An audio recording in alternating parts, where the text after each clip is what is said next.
అందరికీ శ్రీరామనవమి శుభాకాంక్షలు. హాయ్, నా పేరు శిరీష్, బన్నీ వాళ్ళ తమ్ముడిని.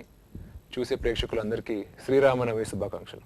శ్రీరామనవమి ఒక మంచి స్పెషల్ రోజు, కానీ అది ప్రతి ఏడాది వస్తుంది. కానీ ఈ ఏడాది స్పెషల్ ఏంటంటే మా తమ్ముడు అల్లు శిరీష్ సినిమా గౌరవం ఇవాళే రిలీజ్ అయింది. సో మా లైఫ్లో డెఫినెట్లీ ఒక మర్చిపోలేని రోజు. ఒక మంచి రోజున రిలీజ్ అవ్వడం అనేది ప్రత్యేకత. ఎగ్జాక్ట్లీ, శ్రీరామనవమి రోజున రిలీజ్ అయ్యే అదృష్టం మా సినిమా కలగడం ఒక ప్రత్యేకత. అండ్ ఎవరికైనా first cinema first day release ఈ ఎక్స్పీరియన్సెస్ అన్నీ లైఫ్ టైం మర్చిపోలేం. లైఫ్లో ఎన్ని సినిమాలు చేసినా ఎప్పుడైనా ఆ ఫస్ట్ క్రూ, ఆ ఫస్ట్ సినిమా, ఆ ఫస్ట్ రిలీజ్ ఎప్పుడూ ఒక అన్ఫర్గెటబుల్ మెమరీ. సో డెఫినెట్లీ సిరీకి స్పెషల్ అయితే it's definitely special for all of us in the family. ప్రతి కుటుంబానికి ఒక గౌరవం ఉంటుంది. తరతరాలుగా కాపాడుకుంటున్న ఆస్తి కన్నా ఈ గౌరవం చాలా విలువైనది. గౌరవం అనేది ఏ ఇంట్లో పుట్టే ఉన్న దాన్ని బట్టి వస్తుందా, పుట్టి ఏం సాధించే ఉన్న దాన్ని బట్టి వస్తుందా? ఒక్క క్షణంలో ఈ ఊర్లోంచి వెళ్ళకపోతే ఇంకెప్పటికీ వెళ్ళలేవు.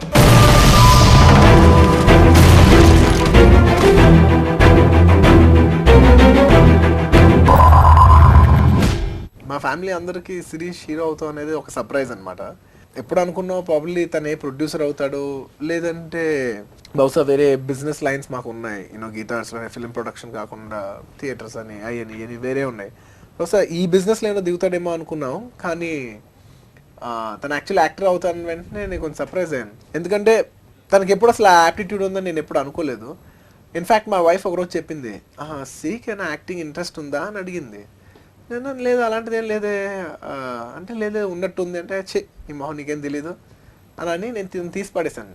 ఆ 1 month తర్వాత సిరి నాకు చెప్పాడు, ఇలా నాకు యాక్టింగ్ ఇంట్రెస్ట్ ఉంది, నేను చేయబోతున్నాను అంటే. అసలు లైక్ ఓకే వావ్ అని నేను అడిగాను. సిరి నువ్వు ఫస్ట్ ఎవరికి చెప్పావు అంటే, వదిలికే చెప్పాను, నీకు చెప్పమని చెప్పాను, నువ్వు చెప్తే నమ్మలేదంట. తర్వాత నాకు చెప్పింది.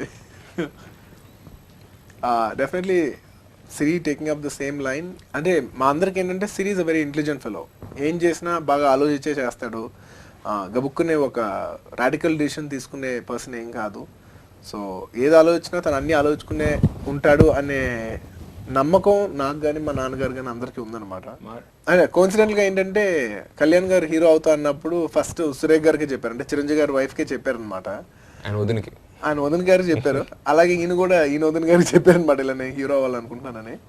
నాకు తెలిసి మా ఫ్యామిలీ మెంబర్స్ అందరిలో ఫస్ట్ స్నేహకే తెలుసు అనుకుంటా.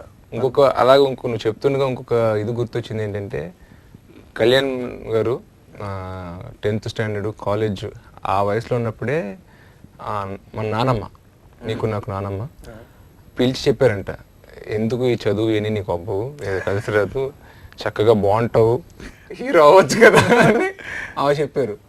సేమ్ అదే నానమ్మ నాకు కూడా కాలేజ్ చదువుతున్నప్పుడు, ఈ బిజినెస్ లేని నీకు ఎందుకు, చక్కగా ఆర్టిస్ట్ అని చెప్పి కరప్ట్ చేశారు అనమాట. ఇద్దరికి కామన్ ఫ్యాక్ట్ ఉంటుంది.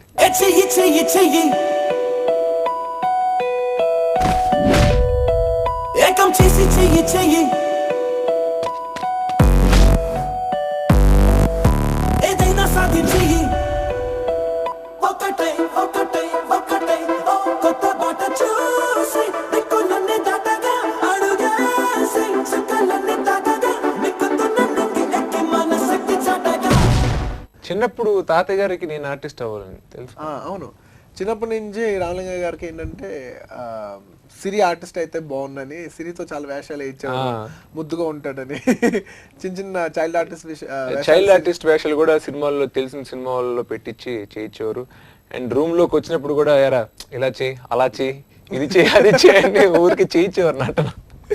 సో ఆయనకి ఎప్పుడు ఉండేదన్నమాట సిరి యాక్టర్ అవ్వాలి అనేది. నేను అనుకున్నాను, ఇంతలాగా ఉంటాడు ఈడెందుకు యాక్టర్ కావాలని అనుకునేవాడిని. ఎందుకంటే సిరి చిన్నప్పుడు చాలా చాలా చాలా లావుగా ఉండేవాడు. కళ ఉంటది. సో నాదేమి పెద్ద ఎక్స్ట్రాడినరీ లైఫ్ ఏం కాదు. నేనేమి ఎవరు అచీవ్ చేయనంత గొప్ప గొప్ప అచీవ్మెంట్స్ ఇంకా చేయలేదు. డెఫినెట్లీ ఇంకా నేను అచీవ్ చేయాల్సిన లైఫ్లో చాలా ఉంది. కానీ నా ఈ స్మాల్ 10 yearsలో నేను ఏం అచీవ్ చేశానంటే ఒక విషయం మాత్రం నేను గర్వంగా చెప్పుకోగలను.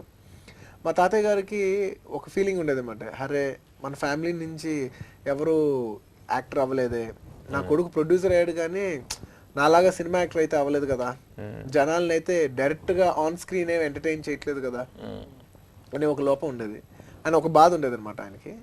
ఆయన ఉన్నప్పుడే నా ఆర్య అనే సినిమా రిలీజ్ అయ్యి అది సూపర్ హిట్ అయ్యి అది ఎన్ని చూసి ఆయన ఒక ఆనందంతో వెళ్ళిపోయారు అనమాట. ఓకే నా వారసుడు ఒకడు వచ్చాడు అని ఒక ఆనందంతో ఆయన వెళ్ళిపోయారు. ఆయన చనిపోయినప్పుడు చాలా మంది నాకు దగ్గరుండి అన్నారు, ఆయనకేనండి బ్రహ్మాండమైన లైఫ్, మనవాడిని కూడా పెద్ద స్టార్ అవుతాం చూసారు, ఇంక అంతకంటే ఏం కావాలి అని. ఆయన పోయినప్పుడు నేను పక్కనే ఉన్నప్పుడు నన్ను చాలా మంది అన్నారు, మీ తాతయ్య గారికి నువ్వు ఇవ్వగల బెస్ట్ గిఫ్ట్ అయ్యా ఇది అన్నప్పుడు నాకు నిజంగా చాలా గర్వంగా అనిపించింది. డెఫినెట్లీ ఆయన వెళ్తూ ఆయనకి ఆ తీపి గుర్తిచ్చినందుకు నాకు చాలా గర్వంగా ఉంది. ఎందుకంటే ఇవాళ మేము ఎక్కడ ఉన్నా అది కేవలం డెఫినెట్లీ ఆయన శ్రమ, ఆయన కృషి. ఎందుకంటే ఎక్కడో ఒక పాలకొల్లో ఒక రైతు ఒక గట్ ఫీలింగ్తో ఒక ధైర్యంతో నేను యాక్టర్ అవ్వగలను, ఒక తమిళ్ ఒక చెన్నైకి నా ఫ్యామిలీతో ఆయనకి ఆదాయం లేదు ఏమీ లేదు, ఊరికే ఒక గట్ ఫీలింగ్తో చెన్నైకి దిగిపోయి ఇక్కడ నేను యాక్టర్ అయిపోదామని దిగి పస్తులు పడి చిన్న వేషాలు వేసుకుంటూ అలాగే పెరిగి 3 పూటలు తినే ఒక లెవెల్కి వచ్చి అక్కడి నుంచి ఒక పెద్ద యాక్టర్ అయ్యి అక్కడి నుంచి సంపాదించుకుని అలాగే మేము ఎక్కడి నుంచి వచ్చాం అనేది మాత్రం మనం మర్చిపోలేం. ఎందుకంటే ఈ అన్నిటికీ పునాది మొదటి అడుగు ఆది మాత్రం మా తాతయ్య గారే.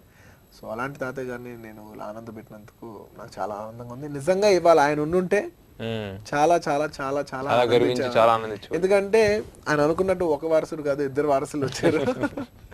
ఆయన నిజంగా అందులోనూ ఆయనకి ఇష్టమైన వారసుడు వచ్చారు కాబట్టి ఎక్కువ ఆనందించేవారు. బేసికల్గా మా ఫ్యామిలీలో కొంచెం కళా పోషణ ఉండేది. సో చిన్నప్పుడు సంగీతం నేర్చుకోవడం జరిగింది. మనల్ని ఒక యాక్టింగ్ స్కూల్లో పెట్టారు, గుర్తుందా? చిన్నప్పుడు నాట్యం నేర్పిద్దామని స్కూల్లో పెట్టారు అనమాట. సో అంతా ఆయన కృషి. స్కూల్లో మాకు తెలుగు నేర్చుకునే అవకాశం లేదండి, ఎందుకంటే అక్కడ హిందీను తమిళే ఉండేది, తెలుగు ఉండేది కాదు. అప్పటికీ ఆయనకి భాష మీద ఉండే అభిమానంతో సాటర్డే సండేస్ ఇంటికి వచ్చి తెలుగు నేర్పే మాస్టర్ని పెట్టారనమాట. సో దాంతో మేమిద్దరం తెలుగు నేర్చుకోవడం జరిగింది. ఇద్దరికి తెలుగు రాయడం చదవడం వచ్చు. స్కూల్లో నేర్చుకోలేదు, కానీ ఆయన అలాగా పట్టుబడి గట్టిగా పట్టుకుని నేర్పడం వల్ల. ఇంకోటి ఇంట్లో కూడా ఎక్కువ ఇంగ్లీష్ పదాలు వాడితే ఆయన ఇష్టపడేవారు కాదు. అసలు డాడీ అనే వర్డ్ కూడా ఆయన మమ్మల్ని ఆపించడానికి చాలా ట్రై చేశారు, నాన్న నాన్న అనిపిద్దామని. బట్ అప్పటికే చాలా వయసు వచ్చింది, ఇంకా అప్పుడు చాలా అమ్మ నాన్న అనుకుంటే చాలా ట్రై చేశారు. బట్ ఆ 2 వదిలేస్తే చాలా పదాలు మేము తెలుగులోవి ఆయన దగ్గర నుంచి పట్టి నేర్చుకున్నాం అనమాట. ఇంట్లో మాట్లాడినప్పుడు కూడా అవసరమైనప్పుడు అప్పుడప్పుడు ఇంగ్లీష్ మాట్లాడుకున్నాం తప్ప మ్యాక్సిమం తెలుగులో మాట్లాడతాం. మేమే కాదు, మా పెద్దన్నయ్య పుట్టిన పాపకు కూడా ఫస్ట్ 3 ఏళ్ళు ఇంగ్లీషు కంపల్సరీ తర్వాత నేర్చుకుంటుంది. కానీ మనం తెలుగు వాళ్ళు మన భాషను గుర్తించాలి, మన భాషను ప్రేమించాలి అని చెప్పి ఆ అమ్మాయిని తెలుగులోనే పెంచాను అనమాట. తెలుగులోనే అలవాటు చేసాం. అండ్ వేరే కొంచెం చెన్నై స్టైల్లో తెలుగు మాట్లాడినా లేకపోతే హైదరాబాద్ స్టైల్లో తెలుగు మాట్లాడినా ఆయన కొంచెం సరిదిద్ది మంచి స్పష్టమైన మంచి తెలుగుని ఇచ్చారనమాట. నాకు తెలిసి ఆయన ఇచ్చిన వన్ ఆఫ్ ద గిఫ్ట్స్లో అదొక వరం.